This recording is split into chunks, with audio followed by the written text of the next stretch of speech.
இன்றைக்கி குழிப்பணியார மாவு வந்து எப்படி ரெடி பண்ணலான்றதை பார்க்கலாம். இன்றைக்கி 2 வகையான பணியாரம் வந்து பண்ண போகிறோம். ஒன்று காரக்குழி பணியாரம், இன்னொன்று கருப்பட்டி குழி பணியாரம். இதுக்கான மாவை வந்து எப்படி ரெடி பண்ணலான்றதை இப்போ பார்க்கலாம். இதுக்கு தேவையான பொருள்கள் என்னென்னா, இட்லி அரிசி 1 கப், பச்சரிசி அது ஒரு 1 கப், சன்னா தால் அதாவது கடலைப்பருப்பு 2 டேபிள் ஸ்பூன், ஊரத் தால் அது ஒரு 2 டேபிள் ஸ்பூன், ஃபெனுக்ரீக் அது வந்து ஒரு 1 டேபிள் ஸ்பூன். இப்போது இதை எப்படி பண்ணலான்றதை பார்க்கலாம். இப்போது ஒரு பவுலில் 1 கப் இட்லி ரைஸ், அப்புறம் 1 கப் ரா ரைஸ்,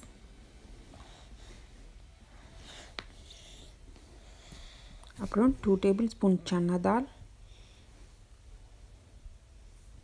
அப்புறம் 2 டேபிள் ஸ்பூன் ஊரத் தால், 1 டேபிள் ஸ்பூன் அளவுக்கு ஃபெனுக்ரீக். இது எல்லாத்தையும் அட்லீஸ்ட் ஒரு 3 மணி நேரமாவது நல்லா ஊற வச்சுக்கணும். ஊற வச்சுட்டு நல்லா கெட்டியாக அரைச்சி எடுத்துக்கணும். மாவு வந்து தண்ணி ரொம்ப சேர்த்து அரைச்சிடக்கூடாது. ஏன்னா கருப்பட்டி குழி பணியாரம் செய்யும்போது நம்ம இன்னும் கொஞ்சம் தண்ணியை வந்து கருப்பட்டியில் ஊற்றி மெல்ட் பண்ணிவிட்டு அதுக்கப்புறம் மாவில் வந்து ஆட் பண்ணுவோம். அப்போல்லாம் அது ரொம்ப தண்ணி ஆயிரும். அதனால் கெட்டியாக மாவை அரைச்சி எடுத்துக்கணும். இங்கே எடுத்துகிட்டு இதில் பாதி இதை வந்து கருப்பட்டி குழி பணியாரத்துக்கும் பாதி இதை வந்து காரக்குழி பணியாரத்துக்கும் நம்ம எடுத்துக்க போகிறோம்.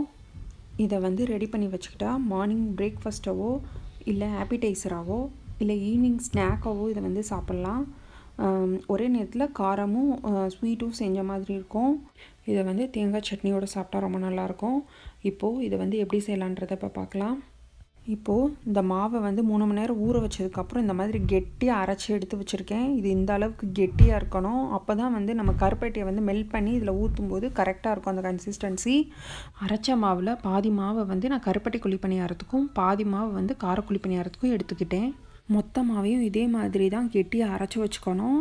அரைச்சிட்டு பாதி மாவை கருப்பட்டி பணியாரத்துக்காக கெட்டியாக அள்ளி வச்சுட்டு மிச்சம் இருக்கிற பாதி மாவில் அதாவது காரக்குழி பணியாரத்துக்குள்ள மாவில் தண்ணி சேர்த்து மிக்ஸ் பண்ணி ரெடி பண்ணிக்கணும். இந்த குழி பணியாரத்துக்காக மாவை அரைச்சி வச்சுருந்தோம் இல்லையா, அதில் வந்து பாதி மாவை வந்து நான் காரக்குழி பணியாரத்துக்காக எடுத்துக்கிட்டேன். இதில் வந்து தண்ணி ஊற்றி இந்த அளவுக்கு தோசை மாவு பதத்துக்கு வந்து கன்சிஸ்டன்சிக்கு வந்து நான் கொண்டு வந்திருக்கேன். நாம் எதுக்கு காரக்குழி பணியாரத்துக்கு தண்ணி சேர்த்து தோசை மாவு பதத்துக்கு கரைச்சிக்கிறோன்னா, ஏன்னா இதில் இன்னும் நம்ம நிறையா பொருட்கள் ஆட் பண்ணுவோம். அப்போயில் இன்னும் மாவு கெட்டியாயிரும். அதுக்காக தான் தண்ணி சேர்த்துக்கிறோம். காரக்குழி பணியார மாவு வந்து தண்ணியாக இல்லைன்னா நம்ம அதில் நிறையா பொருள்கள் கேரட்டு அந்த மிளகாய் இதெல்லாம் சேர்க்கும்போது இன்னும் வந்து அது வந்து கெட்டியாயிரும். அப்படியே நம்ம குழி பணியார பேனில் ஊற்றினோம்னா அது அப்புறம் பணியாரம் வந்து ரொம்ப ஹார்டாயிரும். அதுக்காக தான் நம்ம தண்ணி சேர்த்துக்கிறோம். இப்போது 2 விதமான பணியாரத்துக்கும் மாவு வந்து ரெடி ஆயிடுச்சு.